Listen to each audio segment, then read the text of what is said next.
আমিরে জামাত সহ জামাত শিবিরের সব স্তরের নেতাকর্মী এবং আইনজীবীদের সর্বোচ্চ চেষ্টা, দোয়া শেষ পর্যন্ত সফল হলো না, কাজ হলো না।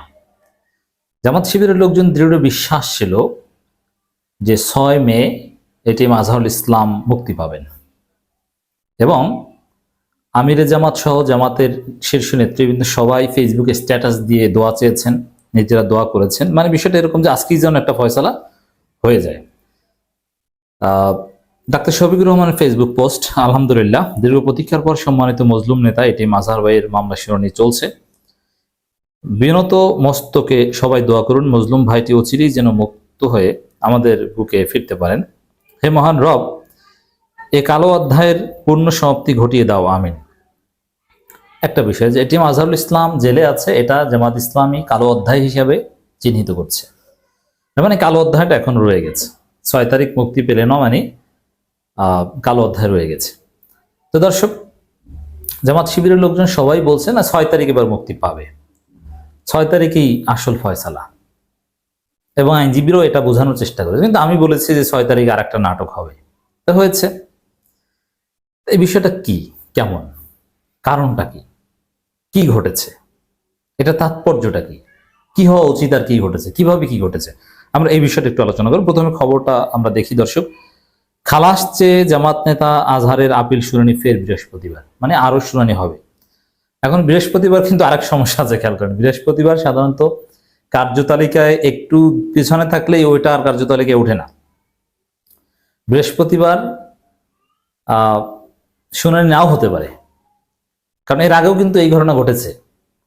বৃহস্পতিবার কার্যতালিকায় অনেক ক্ষেত্রে ওঠে না, একেবারে ফার্স্ট 2, 3, 4, 5 নম্বরের মধ্যে না থাকলে শুনানিই হবে না। আর এই মামলার শুনানি বা যে স্টাইলে চলছে, মামলার যে শুনানির ধরন, এতে বৃহস্পতিবারের সংক্ষিপ্ত সময়ের মধ্যে কোনো ফয়সালা হবে এটা নিশ্চিত বলা যায় না। আমরা দোয়া করি যেন হয়। অতএব এটা নিয়ে যে একটা নাটক চলছে, ক্লিয়ার। তবে এই নাটকের নেপথ্যে কারা, বা এটা জামাতের জন্য কি? জামাতের জন্য এটা কালো অধ্যায়, এটা তো আমিরে জামাত নিজে ফেসবুকে বলেছেন যে কালো অধ্যায়ের সমাপ্তি হোক। এটিএম আজহারুল ইসলাম যদি আর 1 ঘন্টা কারাগার থাকে, না 1 ঘন্টায় কালো অধ্যায়। মানবতা বিরোধী অপরাধের মামলায় জামাত নেতা এটিএম আজহারুল ইসলাম মৃত্যুদণ্ডের বিরুদ্ধে আপিলের প্রথম দিনের শুনানি শেষ হয়েছে। পরবর্তী শুনানির জন্য আগামী বৃহস্পতিবার 8 মে দিন ধার্য করেছে আপিল বিভাগ। 6 মে দুপুরে প্রধান বিচারপতি সৈয়দ রেফাত আহমেদের নেতৃত্বে 7 বিচারপতির পূর্ণাঙ্গ আপিল বেঞ্চে এই দিন ধার্য করেন। এখন 8 তারিখ পূর্ণাঙ্গ আপিল বেঞ্চ থাকবে কিনা সেটা তো নিশ্চিত বলা যায় না, কারো ডায়রিয়া হতে পারে, পেট খারাপ হতে পারে, অনেক কিছু।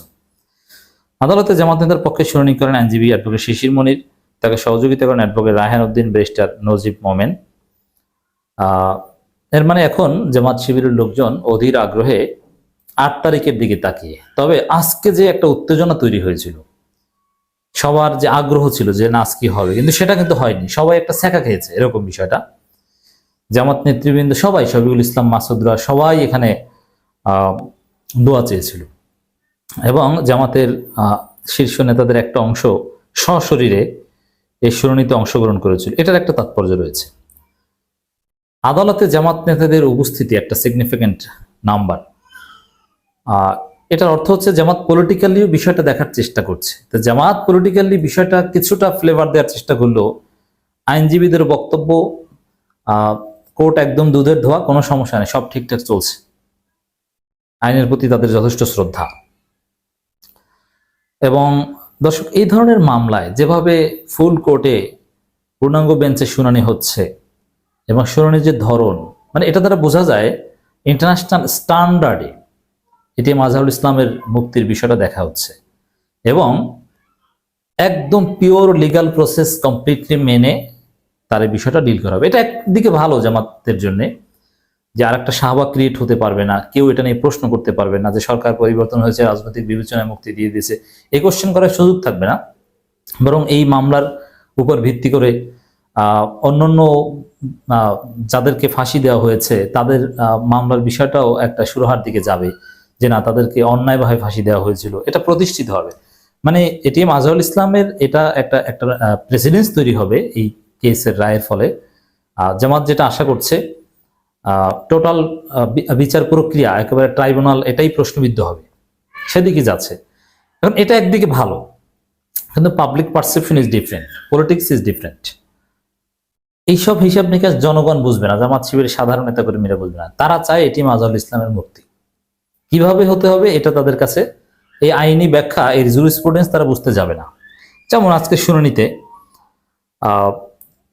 শিশির মনির অত্যন্ত উঁচু মাপের একজন আইনজীবী, ব্যারিস্টার আব্দুর রাজ্জাকের দক্ষ উত্তরসূরি, সেখানে তিনি নুরেমবার্গ ট্রাইব্যুনাল, টোকিও ট্রাইব্যুনালের রেফারেন্স দিয়েছেন, সিয়েরা লিওন ট্রাইব্যুনাল 1996 যেটা, যুগোস্লাভিয়া ট্রাইব্যুনাল, বিভিন্ন লেবানন ক্রাইমস ট্রাইব্যুনাল সহ বিভিন্ন ট্রাইব্যুনাল রেফারেন্স দিয়েছেন যে সেখানে কিভাবে আন্তর্জাতিক মানের বিচার হয়েছে, আর কিভাবে বাংলাদেশের এখানে আন্তর্জাতিক মান ভায়োলেট হয়েছে, এবং সাক্ষীর কি ত্রুটি ছিল, তারপরও এখানে পলিটিক্যালি মোটিভেটেড হয়ে, এগুলো খুব সুন্দরভাবে দেখিয়েছেন।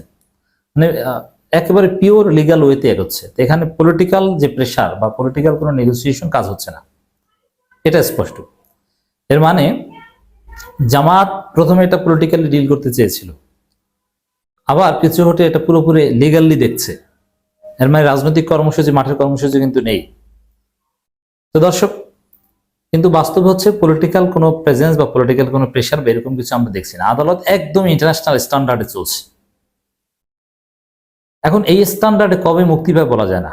আপনাদের নিঃসন্দেহে মনে আছে, এর আগের কোর্ট যখন এই 6 মে দিন ধার্য করেছিল, তখন জামাত শিবির অনেক ক্ষুব্ধ হয়েছিল। তখন জামাতের তরুণ নেতা নূর মোহাম্মদ আবু তাহের থেকে শুরু করে অনেকে হুঙ্কার দিয়েছিল, হুমকি ধামকি দিয়েছিল। তারা বলেছিল 6 তারিখের পর আমরা বসে থাকবো না। এখন 6 তারিখ তো পার হয়ে গেছে, এখন কি করবেন? এখন 8 তারিখের দিকে তাকিয়ে থাকবেন, এরপরে অনেকে হতাশ হয়ে যাবেন। তো দর্শক, মূল বিষয় হচ্ছে বাংলাদেশের মানুষ এটা বিশ্বাস করছে না যে না, এক ধরনের পিওর বিচারিক প্রক্রিয়া হচ্ছে। মানুষ মনে করছে যে জামাতকে এখানে বোকা বানানো হচ্ছে, জামাত ইসলামের বা আমিরে জামাতের রাজনৈতিক সক্ষমতা নিয়ে এখানে প্রশ্ন তুলছে। এটা একটা বিষয়। তবে এটার একটা ভালো দিক আছে ডেফিনেটলি। এইভাবে যদি যায় তাহলে কোনো শাহবাগ তৈরি হতে পারবে না, বা শাহবাগ তৈরি হওয়া এটা সম্ভব না। এটা বর্তমান বাস্তবতায় আর একটা শাহবাগ তৈরি করতে গেলে ঢাকা বিশ্ববিদ্যালয় শিবির তাদেরকে পিটিয়ে শাহবাগ ছুটাই দেবে। কিন্তু তারপরও বিদেশে বসে বা ভারতীয় মিডিয়াগুলো কান্নাকাটি করতে পারবে না, করলেও সেটা লেজিটিমেসি থাকবে না। এই জায়গাটা হয়তো নিশ্চিত করতে যাচ্ছে। কিন্তু অন্যান্য ক্ষেত্রে কিন্তু এটা হয় নাই। যেমন তারেক রহমানের মামলা বা আরো অনেক মামলা, কিংবা লুৎফুজ্জামান বাবরের মামলা, এগুলো তো কোনো ফুতে কিভাবে কি হয়ে গেছে আমরা বুঝতে পারিনি, এত বারবার দরকার হয়নি। তো দর্শক, এখন ওইভাবে সান্ত্বনা দেওয়ার কিছু জামাত নেতাদের কাছে নেই।